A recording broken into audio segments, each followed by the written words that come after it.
Halo guys, di video kali ini ya sobat ya, kita coba masukkan dua kata kunci sobat ya. Dan saya juga nggak habis pikir, ternyata saya menemukan apa yang di luar ekspektasi saya di sini sobat ya. Yakni di sini di video kali ini kita akan membahas dua kata kunci, yaitu kata kuncinya dukun ya, dukun dan demit ya sobat ya. Kedua hal ini berhubungan dengan hal-hal mistis ya sobat ya. Seperti yang kamu lihat di sini, saya merekam videonya pada jam 7 malam ya sobat ya, tepatnya maghrib ya sobat ya. Dan saya juga agak-agak takut dengan bikin video yang kayak gini ya sobat ya, jujur aja ya. Dan ada baiknya kita buka jurnalnya ya sobat ya. Di sini kita akan buka jurnal yang pertama. Oke guys, ini adalah jurnal pertama, jurnal yang ditulis oleh Ibu Sartini dan Pak Ahimsa dari, kalau nggak salah beliau dari UGM kayaknya sobat ya. Oke, kita akan buka aja jurnalnya. Ini adalah jurnal humaniora yang terbit di tahun 2017 lalu, yakni dengan judul Redefining the Theme of Dukun. Nah, mungkin judulnya agak kontroversi sedikit ya sobat ya, tetapi beginilah faktanya yang kalau di ilmiah kita harus wajib buka semuanya sobat ya. Dan artinya di sini redefining the theme of dukun artinya menetapkan kembali jangkauan daripada dukun. Nah, di artikel ini menurut saya sangat menarik ya sobat ya. Yang ditulis, artikel yang ditulis oleh Ibu Sartini dan Pak Hedi ini sobat ya dari UGM.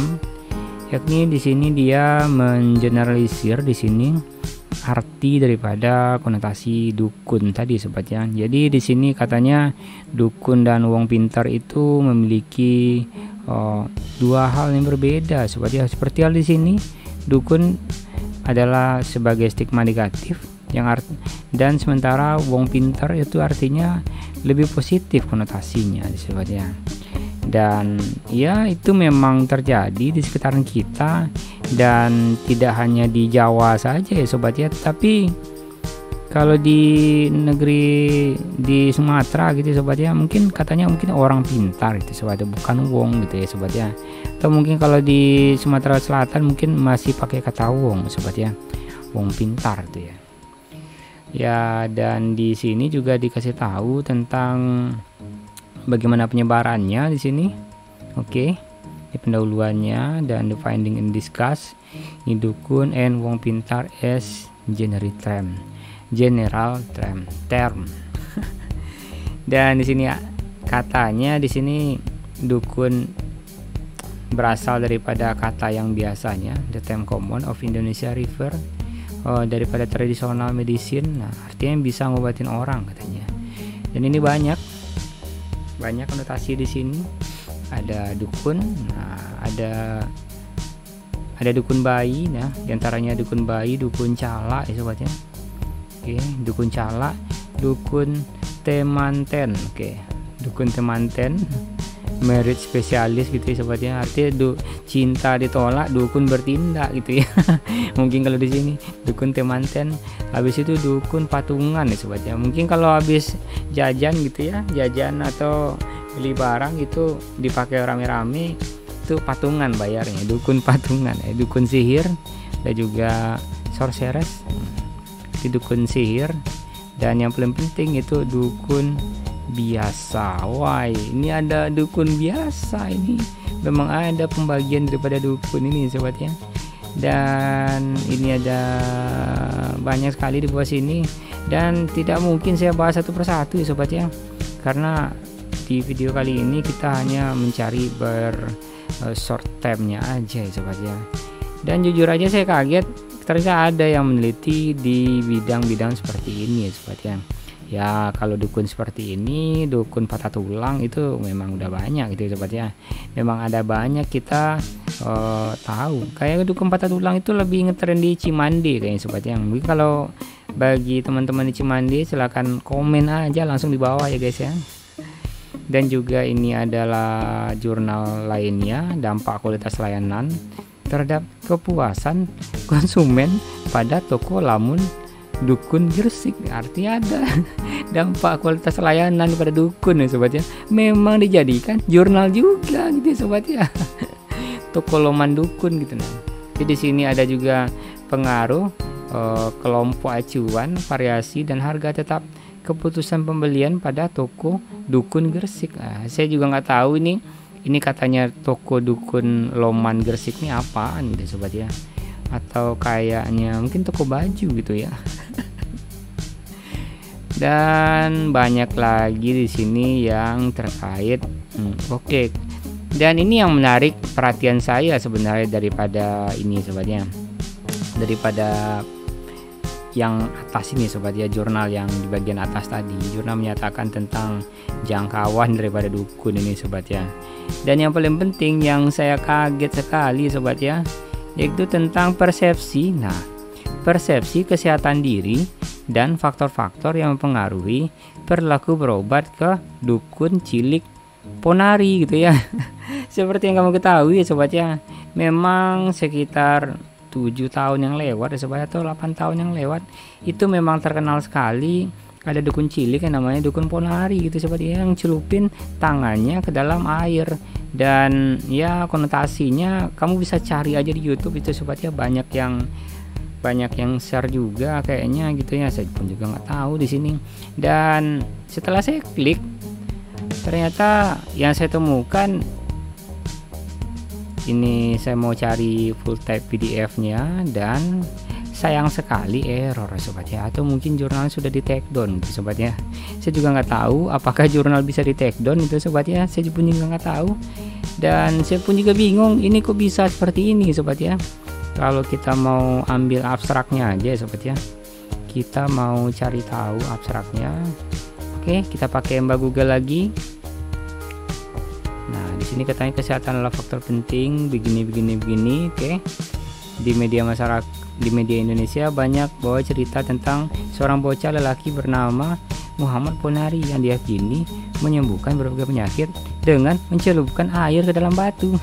Mencelupkan batu ke dalam air.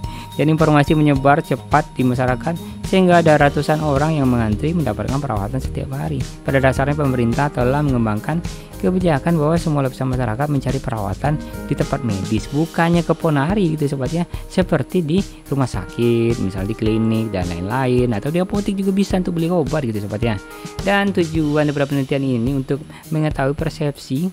Nah, persepsi bagaimana? Nah, oke guys, kita akan lanjut ke hasil persepsinya aja biar cepat ya videonya sobat ya.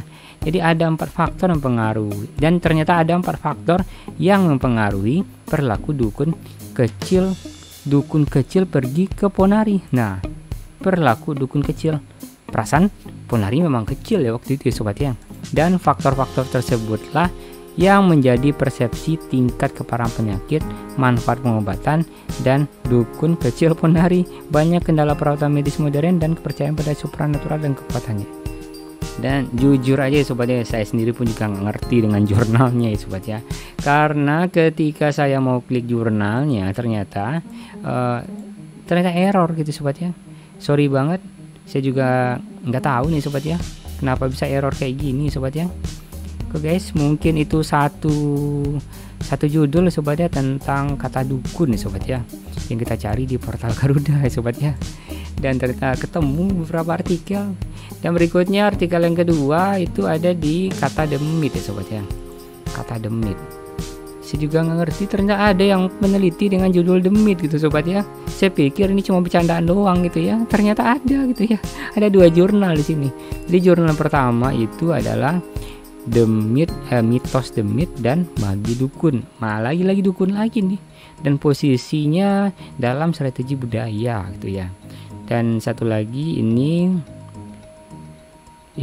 tentang keagamaan. Oke guys, kita nggak akan bahas yang ini sobat ya, kita bahas yang ini aja, mitos demit dan magi dukun dan posisinya dalam strategi budaya. Nah, oke, masih dalam bahasa Indonesia ya sobat ya. Abstraknya adalah mitos dan magi merupakan suatu kesatuan budaya yang meskipun terimajinasi oleh konsep-konsep sains modern namun memiliki eksistensi dan sekaligus fungsi relevan dengan kodrat kebudayaan manusia. Secara sederhana, mitos adalah sebuah cerita yang memberikan pedoman dan arahan tertentu kepada sekelompok orang, sedangkan magi merupakan condong berorientasi terhadap penguasaan sesama manusia atau proses-proses dan daya kekuatan alam lewat berbagai macam kepandaian. Misalnya, melalui kajian antropologis dan kefilsafatan, tulisan ini mencoba mengungkapkan bahwa makna, fungsi, dan posisi mitos demit.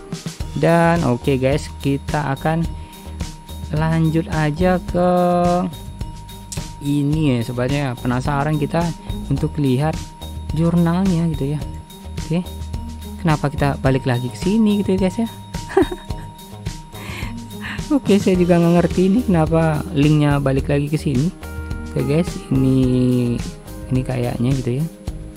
Semoga ketemu. Oke guys, kita dapatkan ini kayaknya skripsi gitu ya guys ya. Oke, kayaknya abstraknya tadi sudah kita baca ya guys ya.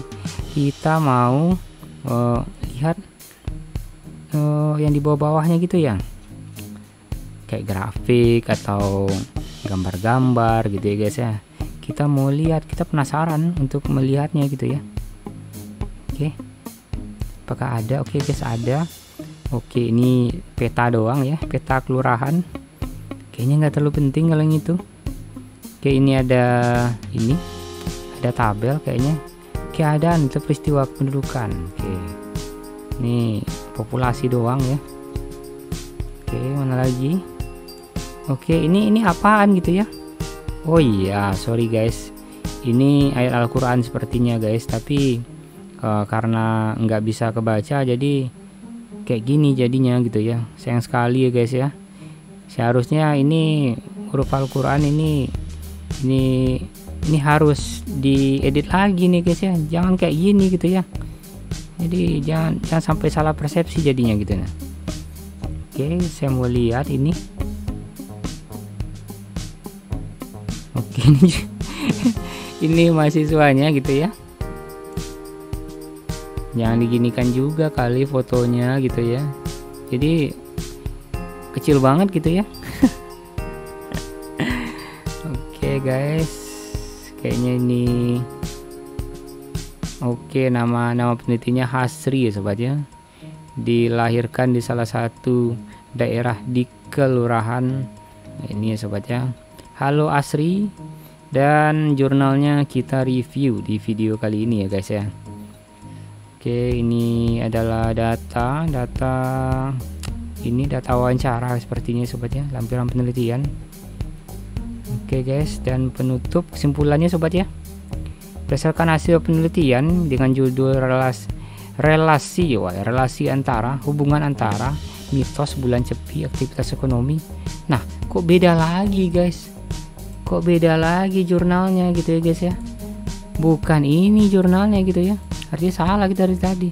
Kita mau cari jurnal yang ini, tapi kenapa dibawa ke yang lain gitu ya guys ya. Oke, sorry banget nih guys. Ini oke guys, kayaknya jurnalnya oke guys, mungkin segitu aja video kita kali ini ya guys ya.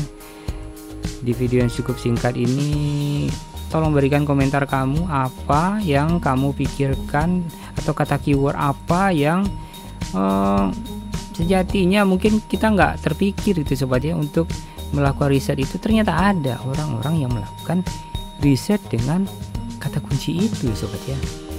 Silahkan tuliskan komentar kamu di bawah dan jangan lupa like videonya. Oke, subscribe channelnya dan sampai jumpa di video selanjutnya.